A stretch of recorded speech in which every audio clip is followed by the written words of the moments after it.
Bonsoir, bonsoir, bonjour, c'est Congo News 24.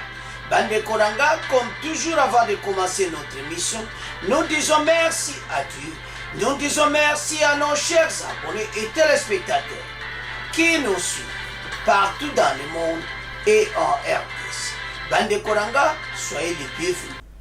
À la une, l'arrivée Bandeko, il y a couple royal belge en RDC.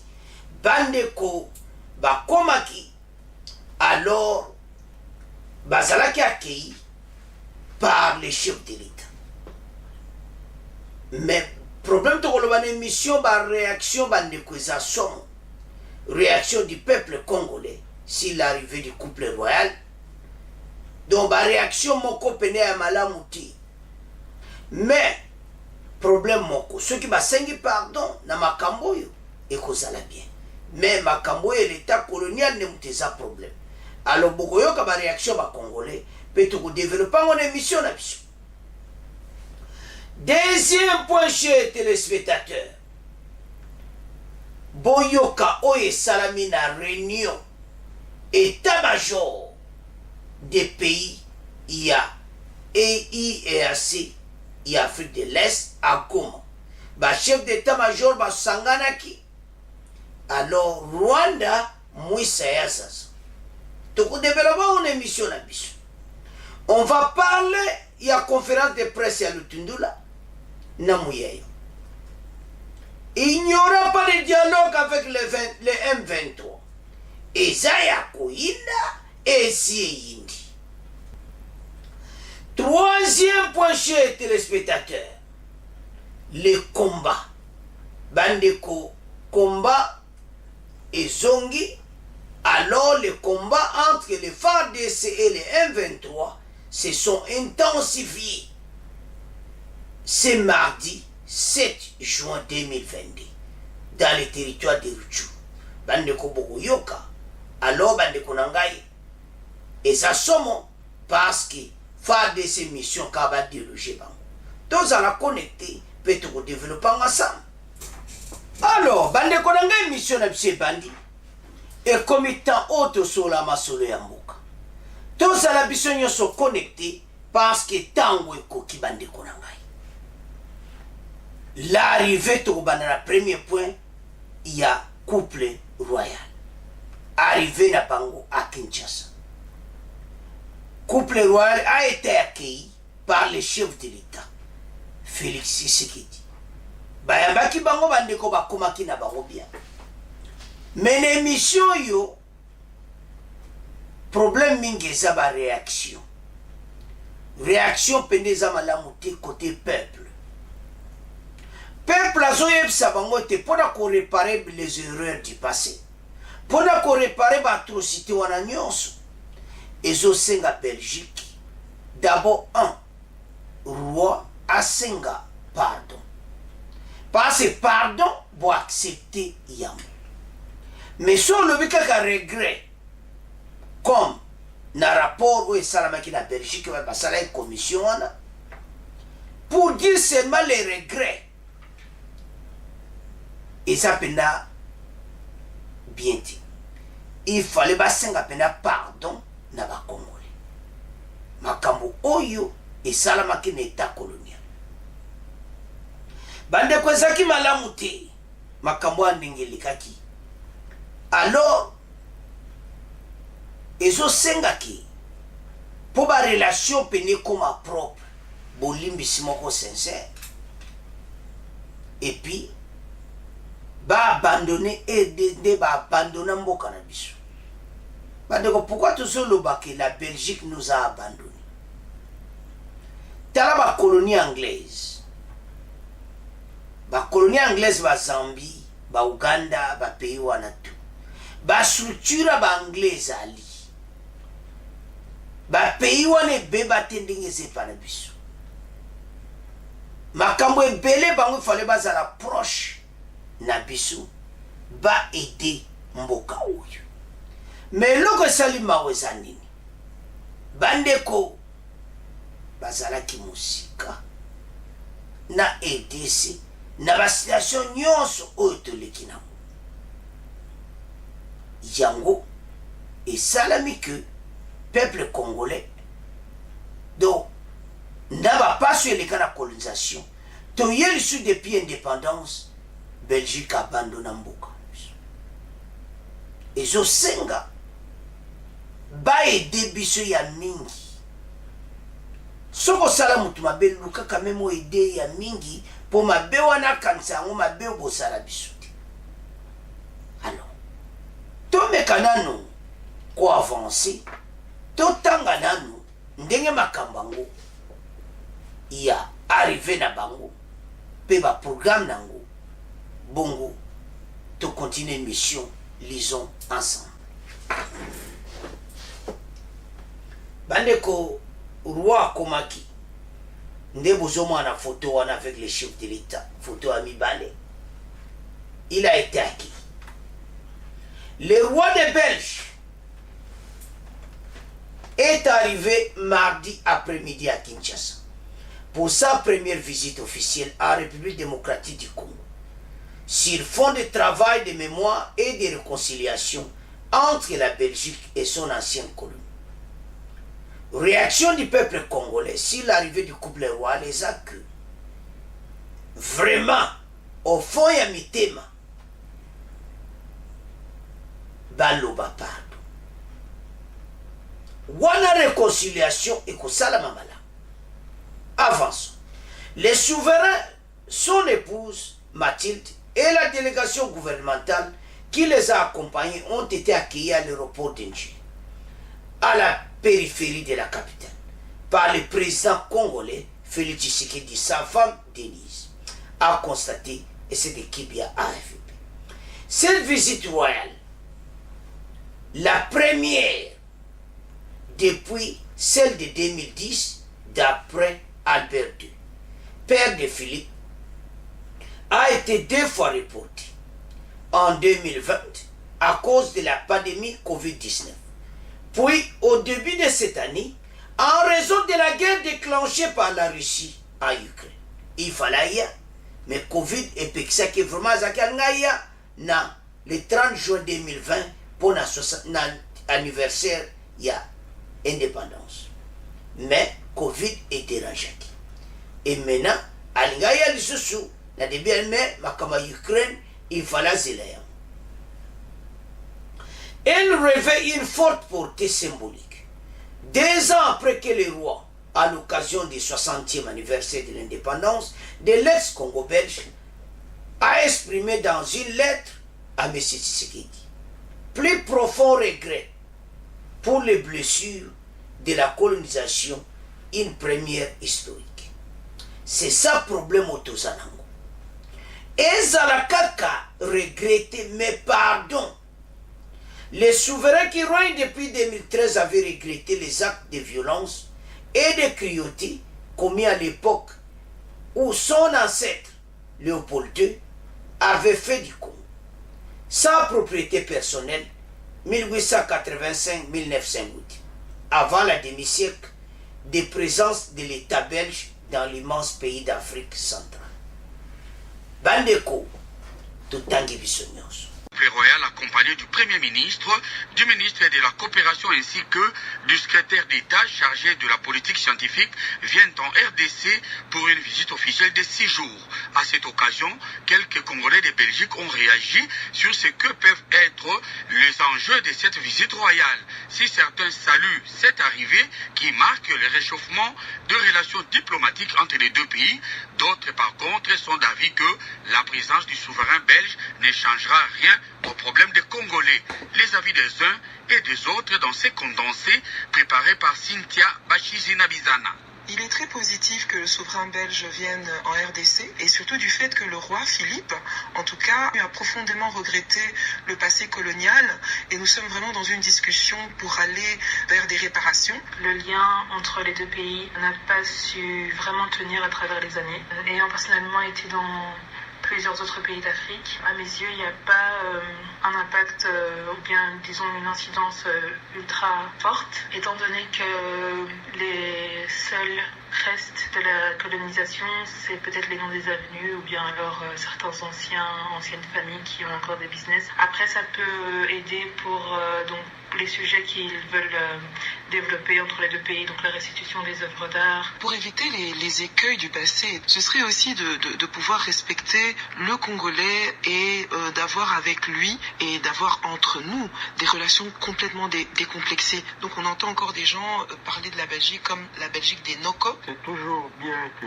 deux États entretiennent de bonnes relations diplomatiques, mais après, la situation du Congo, les problèmes du Congo ne seront pas réglés par cette visite. Les autorités congolaises sont censées gérer les problèmes du Congo.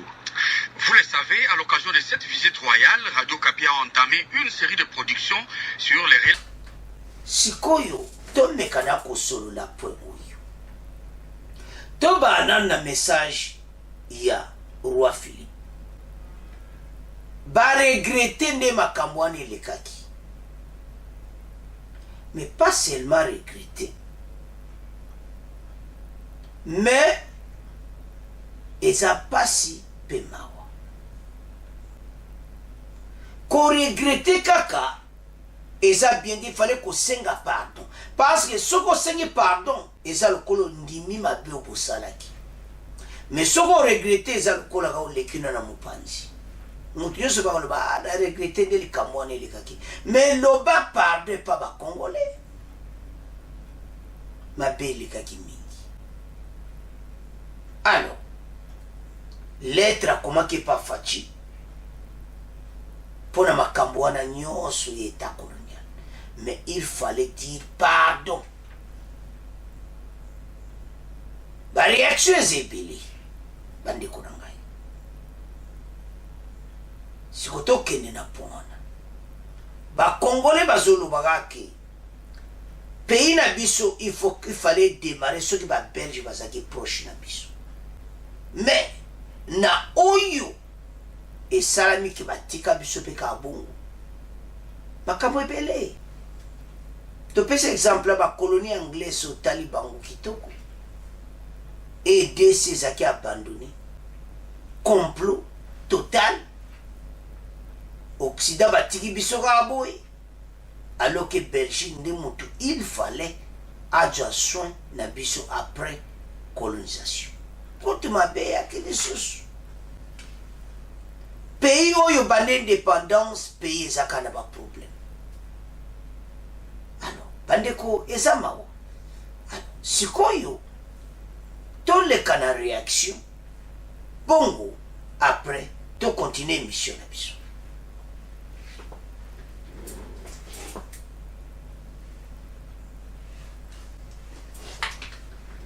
Alors, bandeko nanga tolandi réaction wana nyonso.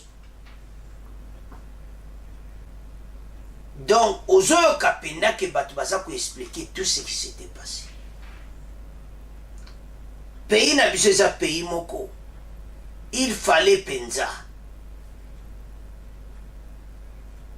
Belgique a comprendre ma nyonso wana. Baye bandeni bako otia biso proche. Réconciliation et ça la makandegeni. Bomeki ko réparer. Nakao yo entre les deux États. Dans la situation de Zango à l'Est, tout qui dit toi na pona. Belgique bazaba tout le monde a décidé voilà biso armée na biso to kota na terrain, to sil sa masolo anyoso et s'il pose la colonie na biso, to aider RDC. Et ba salité. Ya ontina ba congolais so dota ba problème auto nango mais et c'est colonie na biso vraiment. Nous sommes pays indépendants. Mais c'est collaboration kozala ti ba aider biso. Ya ontina ba abonner les mots makaba komaka. Que même bango moko Union européenne bazo tia makelele. Bazo sepela ozo zelekana est. Mais to la réaction wana eza pena kitoko te. Réaction moko mitige. Donc je mona que makambo eleka na état colonial. Ndenge bango ba yebo ho réconciliation, il fallait pena ba bonza. Programme ezaki monde baki akei na chef de l'état na Mama Denise bakozala na présidence bakosolola après wana après Kinshasa bakokende tapa Lubumbashi après bakokende na Sud Kivu. Donc soko zotala makambo nyonso passe na Sud Kivu kuna ba Belge bazana na Kindu bapesaka armée na biso formation kuna na Kindu bakokende pe kuna, j'en suis sûr. Alors sikoyo baza accompagné avec le premier ministre avant le développement, et puis batie 250 millions de dollars. Les 250 millions de dollars pour aider RDC na makambo ebele. Mais wana nyonso ekosalama melelo déjà gap mobo esalamaki. Pour Belgique, ça gap espace wana, je m'excuse, et yangona na biso. Donc, ezo senga vide wana ba okombla okoma. Mais témoin ezoka l'histoire so bati histoire à colonie na biso pesa agapas. Alors, ba déjà quand le la propriété privée ba piller ba ressources na biso nyonso ba kena on lelo Belgique les awana les camo ba ndiko peut-être bo remarquer raté bo autoroute ya Belgique ezaka na mwinda, alors que bo autoroute monsieur zamulili ne ba pays monsieur européen, mais ya Belgique nyonso mwinda na mwinda partout. Bateau ba vraiment ba ressources à ETIS, propriété privée ya roi belge. Alors makambona tout ba congolais ba otala bango pe ba komi bongo pona ba ressources na biso. Si quoi retour basali ni ba yaki na ba investisseur na bon pona ko aider, mais ya no otala kaka na gouvernement o diriger mboka. Avant Fachaya, makambo tout il fallait vraiment batala ya mboka na biso tozana retard depuis colonisation ici. Alors les amawa soko zotala l'état oyo pays tozana ngo mboka ndenge ezali na ndenge tozobanda ko construire mboka. Président Félix azobanda ko tonga mboka. Les pays détruits, ba Belge, ba sundola biso ka bongo ba bendana. Alors, makambo na nyonso ezosala pasi. Alors, bande konanga, c'est à ce point, tokomotika ngo na bino, toyoki oyo ba ndeko balobi, tolandi biso nyonso. Alors, tokomokende sikoyo na deuxième point. Alors, bande konanga tokomi na deuxième point na biso. Oyo, les chefs d'état-major, il y a un pays, il y a ERC, na Grand Lac, bakutanaki na Goma, à l'hôtel Serena.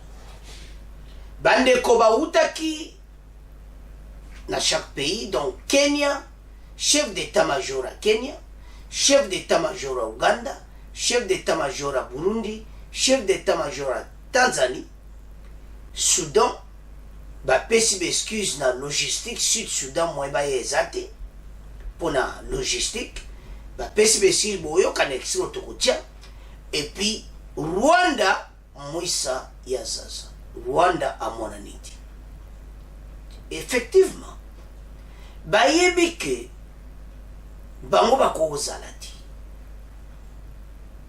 na soki makamongo ko zala ndenge wana ba tokolo bango toko développer ensemble.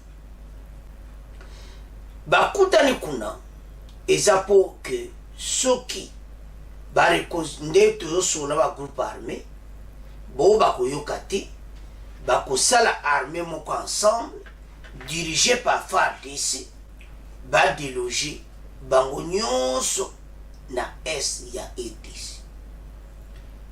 Oya Burundi bazonga Burundi, oya Rwanda bazonga Rwanda.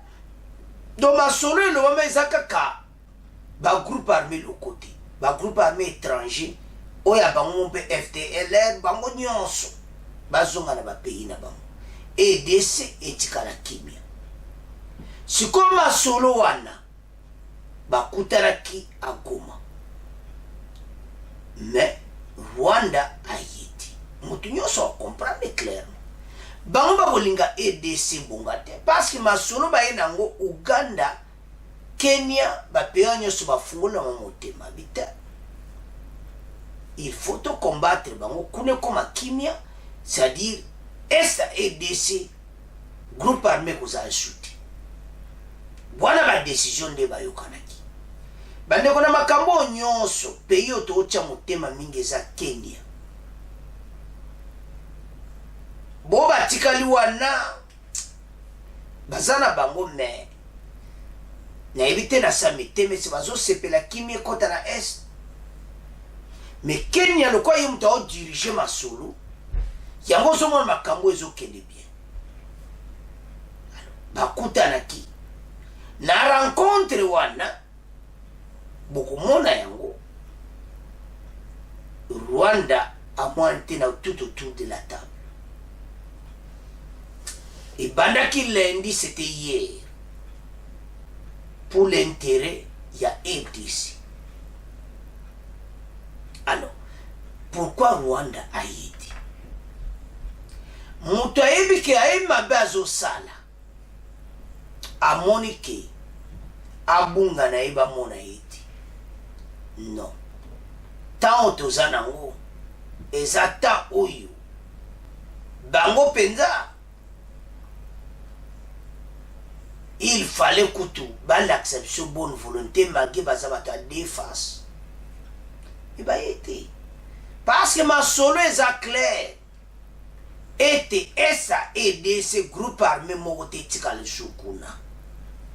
Non, to félicité président Kenya na sila azoloba ngo bo toyeba voisin na musu motema ebeta po koposo esili biso tokovivre ndeni na bokomona parce ekosila likambo te kozala seko na seko. Alors président Kenya azobeta ngo pena seti me bapresident musu wana kopo esila kaka ne biso ato me bokozala ndenge ni bino bolinga bopia ba ressources na biso na ba groupe armé tabandeko ba groupe armé baza manipuler na ndenge mokiti. Alors siko absence rwandaise nde mutu eza mutu. Alors tomeka ko tang ensemble bon to avancer l'émission na biso comme d'habitude. Bandeko bakutanaki a Goma. Boyoka oye salami na réunion état-major des pays de EAC à Goma. EAC mise en place d'une force commune pour combattre les forces négatives. Basangani pour ba force négative na est babima. Nebike toya oloba le contre na mometo loba na le pour. Les chefs d'état-major généraux des pays membres de la communauté de l'Afrique de l'Est se sont réunis le 6 juin à Goma. Ils ont décidé de mettre en place une force commune régionale pour contenir et combattre toutes les forces négatives qui déstabilisent l'Est de la RDC. Les délégations du Burundi, du Kenya, de la Tanzanie, de l'Ouganda et de la RDC pays hôtes ont pris part à cette rencontre. Présidé par le chef de l'état-major général des forces armées de la RDC, le général Célestin Mbala. La délégation du Rwanda était absente jusqu'à la fin de la cérémonie d'ouverture de ces assises, ouverte par des travaux préparatoires des experts qui se sont clôturés la nuit du dimanche 5 juin. Les raisons sont jusque-là élucidées. Alors, les autres responsables de l'armée de l'État africain ont pris part à cette rencontre haute portée stratégique selon les sources du gouvernorat du Nord Kivu. Asanganaki. Et on a vraiment pour l'intérêt à RDC qui m'a écouté. Mais l'absence, il y a Rwanda ezomonaki quelque chose parce que bayebiki même la force commune wana bacongolais bakotelema ke force rwandaise bazala te ozomona na oyo nyonso eleki eza mobulu na makambo osi kotoloba le contre nango kosala force régionale eza mabe te mais gouvernement ifo batala bameka kotala bariske nango parce que ça peut y avoir des risques et cause appelle malamu malamu soki ba force négative nyonso baki mabe soki komi yo bango mpe bamosusu batika koyengayenga na kati ya A10 et comment basala esu liboke mosusu parce que na ndenge mabe te bavoisin bavivaka kaka awa epuis ifo tofungola miso na makambo nyonso ifo toloba gouvernement batala est-ce que force commune wana ekozala malamu soki ekozala malamu ça va mais banani baza na kati lokola uganda na rwanda et surtout rwanda aza na kati est-ce que na sola eglise to combattre baforce négative est-ce que ekozala malamu c'est ça le problème oyo tokosokola ensemble alors message à lutundula eza na se wana. La RDC ne va plus dialoguer avec les rebelles du M23 conforme à la décision de la décision supérieure tenue sous la direction de Félix Tshisekedi. Pour les chefs de la diplomatie, le Tundula M23 est un groupe terroriste à combattre comme étant réfractaire au processus de paix. Selon le Tundula, le bateau M23, tu ne dis jamais que ça là-bas. Ça une conférence de presse, mais tu peux développer les tokens émission Nabiso à ce point. Vous parlez de l'ouverture prévue ce lundi à Goma de la réunion des chefs d'état-major généraux des pays membres de la communauté de l'Afrique de l'Est EAC. Hormis le Rwanda et le Sud-Soudan, tous les autres responsables des armées de l'Est African Committee vont prendre part à cette rencontre de haute portée stratégique selon les sources du gouvernorat du Nord Kivu. Quels sont justement les contours de ces rendez-vous? Le point avec vous, Gabriel Wamenia. Les décors pour l'ouverture de la réunion des chefs d'état-major généraux des pays de la communauté de l'Afrique de l'Est est déjà planté à l'hôtel Serena de Goma. Sur place, on peut noter la présence des délégations du Burundi, du Kenya, de la Tanzanie, de l'Ouganda et de la RDC, pays hôtes. La délégation du Rwanda est absente jusque-là depuis le début de cette rencontre qui s'est ouverte par des travaux préparatoires des experts militaires depuis ce week-end et qui se sont clôturés la nuit d'hier dimanche. Le Soudan du Sud non plus n'est pas représenté à ce colloque pour des raisons logistiques de transport selon les sources dignes de foi à l'hôtel Serena. Selon les mêmes sources, les responsables des armées des pays de l'EAC devraient mettre en place et constituer une force commune régionale pour contenir, sinon combattre toutes les forces négatives tenues tous les groupes armés qui déstabilisent l'Est de la RDC. Notons que l'absence du Rwanda à cette rencontre stratégique est interprétée diversement par plusieurs acteurs sociopolitiques de la province en dépit des efforts diplomatiques entrepris par les autorités congolaises pour baisser la tension entre ces deux pays voisins. Goma, Galeko. Totangi biso nyonso. Situation oyo bandeko na ngai eza mobulu toyoki extrait wana toyoki nde masolo yango ezali ndenge basanganaki na hotel Serena na Nord Kivu epai wapi chef d'état-major ya Kenya aza présent, chef d'état-major ya Tanzanie, Burundi baza présent na RDC, mais Soudan du Sud basengi excuse quand même eza bien, mais Rwanda ata lobe lokote toloba na le pour ezaki bayokanaki ete bagroupe nyonso bakite RDC babunisa bango ensemble.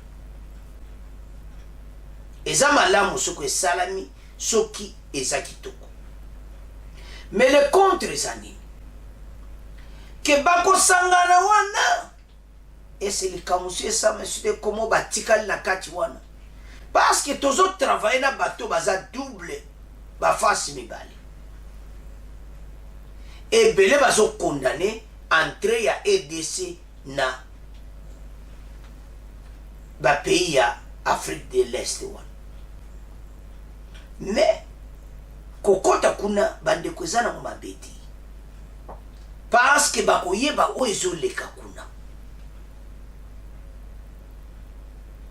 Alors maintenant tokomi na bango ensemble tala oyebi ye bandeko nanga moto asala ko mabe okoyeba ye mais pusana pembeni oyeba ye bien.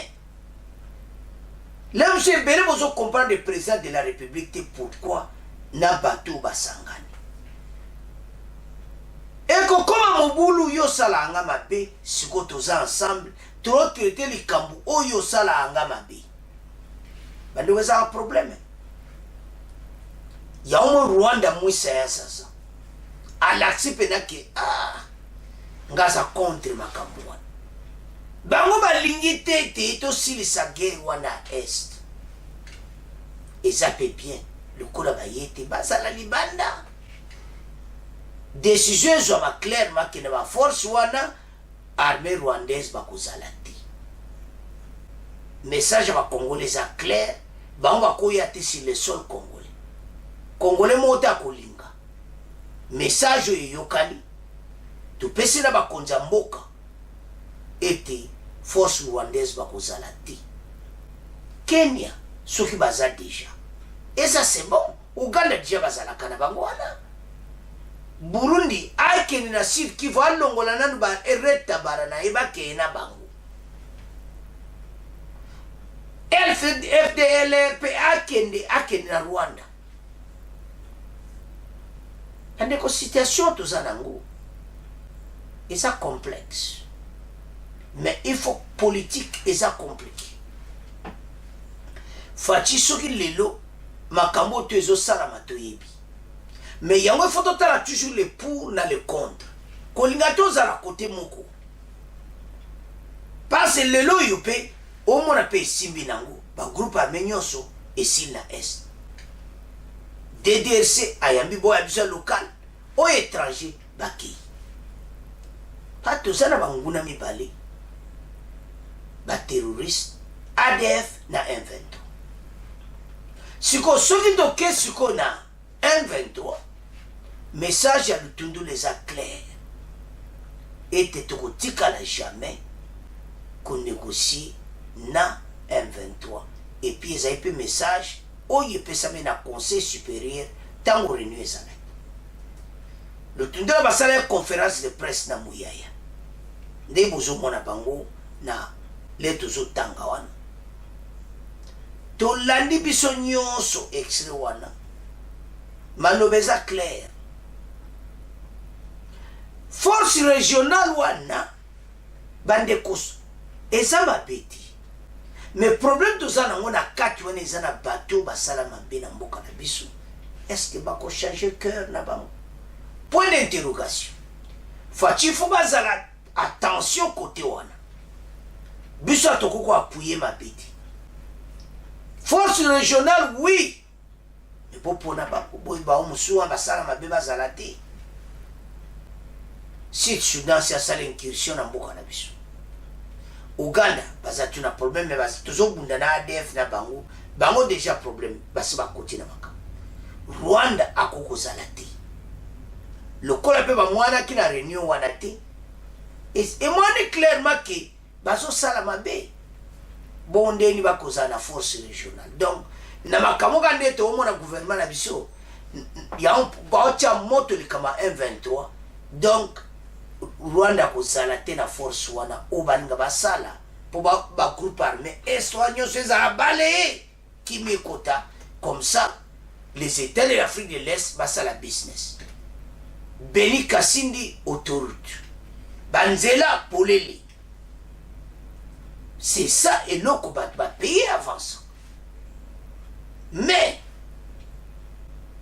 au kaka ema munene mais, batwana, bazan batamabe, bazapera kati ya, groupe wana oyo to sangani.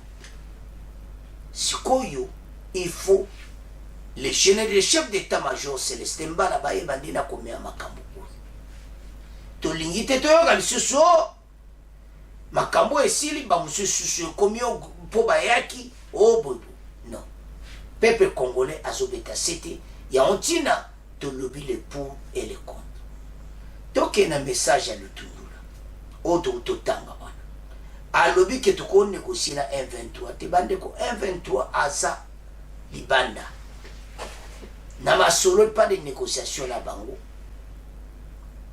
batire ezobetama tozoya siko na troisième point mais awa na deuxième point tokonégocier na bango te wana message ya lutundu alo bandeko na nga c'est à ce point totiki deuxième point na biso siko tokomokende na troisième point bendele ekoya te guerre ebandi ebandaki lobi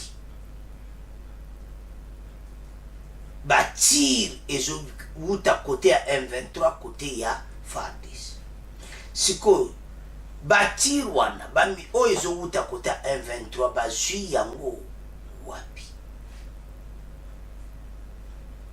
ozomona mais biso tozala na confiance ya arme na biso bendele ekoya te tokolonga monguna oyo atelemeli mboka na biso bandeko baforce oyo nyonso ya M23 bakosila alors guerre ebandi totanga ensemble comme d'habitude ndenge makambo yango eza koleka na Rutshuru précisément à Djomba alors bandeko na nga oyo balobaka guerre ebandi lisons ensemble nde bozomona bafoto ase wana porte-parole à M23 alata toujours tenu à FARDC je ne sais pas bazaka batoyo na 2014 bayaka na kati ya FARDC na bateni babenda lisusu yaza M23 ma alati tenu à FARDC nde omona azoloba message onde bapesaka na Twitter. Les combats entre les FARDC et les M23 se sont intensifiés. Le mardi 7 juin 2022, dans le territoire de Rutshuru, les deux forces s'affrontent sur l'axe Sabinyo, dans le groupement de Djomba, plus de 70 km au nord-est de Goma, vers la frontière avec l'Ouganda. Plusieurs sources locales renseignent que des tirs à l'arme lourde se sont encore entendus vers la colline de Runyoni, précisément à la rivière Kamina. Sous les pieds de cette colline témoignent les habitants. Donc, 1,23 ans la colline a zotinda baroquette. FARDC pas zotinda, FARDC n'a pas tank. Allez-y FARDC. Tozotindi kama biloko na ba tank bandeko nanga. Alors, le porte-parole du M23, Major Ngoma Obozomona Telemiwan, déclare que le M23 n'a jamais quitté Runyoni et Tchandou. Mais biso tuibi, Kibosakuna. Le Major Ngoma déclare que le M23 a tikanan Runyoni Kibazala Kakawana. Il annonce l'intention de son mouvement de poursuivre avec les affrontements. Alors que biso toko pourvu to bundaka bitu. En revanche, du côté de l'armée, il n'y a aucune communication au sujet des affrontements de ce mardi 7 juin des soldats tués. Dans une communication officielle de l'armée du lundi 6 juin, le porte-parole du gouvernement du Nord Kivu indique qu'au cours de l'attaque de la position de l'armée, des obus par les M23 sont tombés aux alentours de la position de FARDC à Bukassa et à Djomba. FARDC Bazara Djomba et pas Wapi Bitumbezali, et c'est à peu près 70 km à gauche. Les porte-parole du gouvernement Ekenge parlent d'au moins 2 militaires et 5 autres blessés lors de l'attaque. Le général Ekenge dénonce l'usage des canons à longue portée, selon lui témoigne du soutien du M23, bénéficierait de son allié naturel. Donc, Minduku Bazanango, Rwanda Mutapesiba. Vous avez bandeko. au Rwanda zo salabiso. Le général Kenge regrette que cette énième attaque rebelle intervienne malgré les appels lancés au M23 par les instances africaines et internationales. Face à cette situation, aux intentions belliqueuses du M23, les FARDC se font que riposter. Alors, bandeko, tout ensemble, tout yoki nyonso, ba déclaration, na ya côté M23, na ya côté ya FARDC. To mekasiko koloba bandeko. Bandeko na ngai, eza mawa. FARDC na ngomba na roni na chanju M23 zoloba clairement ke biso tozalaka. Donc pona bango bazala bipundeli oyo Rwanda apesi ba. Bandeko kere kozala pene ya makasi. Oze su guerre na M23 te me guerre na Rwanda. Parce ba tirer ba canon ya obus. Alors des soldats congolais ba kufi. Bandeko bendele koyati. Bitumbo to kenoti na suka po kote na bango. Ba reportera te bo ba kufi. Mais tebe ke biloko nde to moni ba tanki wana ya FARDC nezo tindika ba. Ba biloko kuna pe batu ba kufi. Mais bomoni wana Major Ngoma to yebiti so azande kuna biso congolais to yebina biso peti. Ala viteni pe FARDC azo pesa message monde ba pesa kana Twitter. Bande ko ba groupe armé oyo il faut penza ko silisa bango. Ya oto sa ba congolais moment oto zanango eza moment oto zana ensemble. Bendele kwa te parce que guerre wana ezo continuer pour le moment. To yoki biso nyonso to landi wana M23 azaka ko tia munoko. Mais ayeba eti to ko silisa bango. FARDC peuple aza sima na bino. Message absolument bandeko nyonso o baza aux alentours ya Chumba. Aruchuru centre. O bazoyo kama keela minduki ndenge zolela na ngomba ya Runyoni e Chanju. Message za clair. Tokuboto na ngomba wana. Bako résister te bandeko FARDC akomina bibundeli. Me bazo temporiser na masolo oyo oyo salama na Kenya.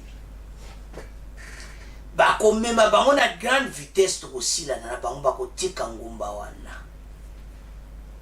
Mais biloko bazue pa ba voisin ba canon na ba ya kilometre bazo tirer. Karate pe bako sila pe na ba munition. Problème eza ko kale bango côté Rwanda po so munition sili bako zangondi. Alors, bande ko bota la problème otozana. Ya oto esa ba congolais. Tout l'amour. Notre pays est en guerre avec des terroristes, M23 et ADF. Sont total à plusieurs morts. Et ça, la passe même de représenter une mission et ça la passe. Mais avec notre Dieu, tu peux vaincre Bango. Tu peux gagner Bango. Parce que FARDC maintenant baza bien équipé. Parce qu'il est bosso. Bango mon bateau a tout oyo baza ko attaquer biso ba yebi position FARDC très bien. Ya on tina armée na biso s'affaiblit. Parce que ba paya bazara ki na kati et maintenant ba déserté ba comme soi-disant les M23 ba kompe ko tomboka ko sala pe oyo wana. Parce que bazalaki na kati ya FARDC. Bayebi FARDC ne etambola mais tozo pesa ba un message. FARDC boyebaki na 2014. Eza FARDC à 2022. Oyo son excellence Félix Tshisekedi azo kamba. Eza FARDC to kosila na bino très propre. Pe résistance wana beaucoup mona. Bandeko bolandi ozomona penaki baso parle contre ba courage ko lo bana Twitter balati pe ba teni ya FARDC mais baza ba M23 oyo bazo qualifier bango comme babomi ba terroriste. Eloko toyo se ba congolais ani biso foto bunda tina suka na makambo to telema contre monguna toko gaye bango pe toko longe tumba oyo ya to sala biso yo ensemble po monguna koka biso ti makambo kako tozoloba na aide to pese exemple. Il y a des commandos belges baza 25 na Kindu baza ko entraîner Fabrice. Et l'on est en Yemoko Belgique a de initiative que tala ba commando to sili sa makambo na est. Et moi makamba poni ba lo bakabaza na raison. Parce que bateau yo osomona. Mais tala problème to zalango roi azanaki na 80s. Boche boye bisaye. Est-ce que à Koko Senga armée belge peut bailler? Ko intervenir? Yawa loko batuka bakamwa. Baza on bazo pesa entraînement na Kindu. Mais pourquoi pas ko zo ba commando belge baya ba edibis? Ba kota na terre.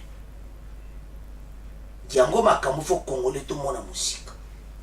To luka to bomsa armée na biso po bato yo.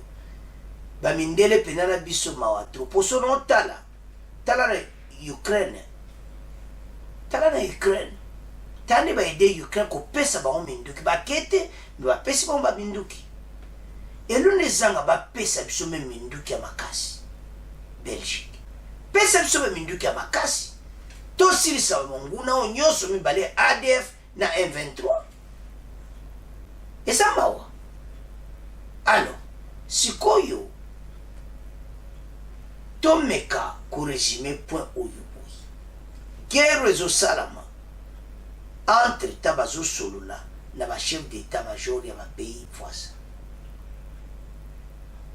Est-ce que bazo solola avec motema moko? Est-ce que ba pays voisin wana hypocrisie zati? Point d'interrogation. Mais biso de message de M. FARDC président de la République Babi Misambongo na Banque Centrale Basumba ba Minduki ba jeune congolais ba bunda pona mboka mais fuboza na bibunde la makasi M23 auto jangwe pa wapi na Rwanda azo tindika biso ba roquette biso futo tindika bango pe otozana ngo to baksa mususu ya makasi koleka wana to somba ba avion militaire pays aux armées makasi te za mawa ya ba voisin ba iba point faible musuna biso mené comme étant gouvernement bo somba ba arme makasi ba congolais quand même ata moi souffle bande quoi est bazo vivre la misère batika banda kuna bango na chanju na runyoni ekomi wapi M23 potoli mabele wana tukubenga na hii tuzana espoir mais tozaba arma makasi yango tozolo bakitobongisa armée na biso po bato pe to coopérer na bango po ba aider biso complètement ba da biso kandamu alors Fatibo Misambongo to éviter ba avion de chasse ko za combien bosomba ta 3 avions de chasse ata mi balé masolwane kosila alors bande konangai to supporter pour toi la tabo kwa pasi biso nyoso sima FARDC bendele koyate bon continuer ko s'abonner massivement to comme na fait mission merci na ba commentaire na bino bon continuer ko s'abonner bandeko bon joindre beaucoup aider biso ko leka soko joindre chaque mois et ko sunga biso peut avancer na musala oyo alors bandeko nanga merci de l'émission. Au revoir. À la prochaine.